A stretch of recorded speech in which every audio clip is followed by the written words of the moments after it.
లోకానికి తన శక్తి సామర్థ్యాలను నిరూపించిన శక్తి స్వరూపిణిగా అన్ని రంగాలలో తనకంటూ ఒక గుర్తింపుని ఏర్పరచుకొని అవనిలో శాశ్వత కీర్తి కిరణాలను సంపాదించుకున్నది స్త్రీ.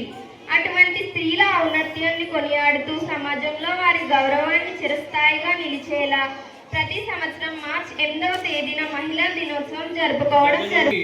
In United States, they have started to celebrate the Women's Day.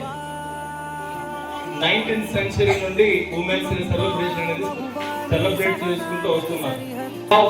Many people చాలా మంది నుంచి విన్నాను ద డెఫినేషన్ ఆఫ్ ఉమెన్. చాలా మంది చెప్పే డెఫినేషన్ ఏంటంటే there is no women without men అంటారు. ఎందుకంటే ఉమెన్ లో ఎవరున్నారంటే మెన్ ఉన్నారు అంటారు. So without men there is women అంటారు. But I absolutely say it is wrong. Women లేకపోతే మెన్ లేడు యాక్చువల్లీ. మనకి ఏన్షియంట్ డేస్ వస్తే కనుక పురాత కాలంలో లేడీస్ని అసలు బయటికి రానిచ్చేవారు కాదు. అస్సలు తల మీద ముసుగులు వేసుకొని బయటికి రావాలంటే ముసుగులు వేసుకొని వచ్చింది. 10-8 ఇయర్స్కే మ్యారేజ్ చేస్తుంది.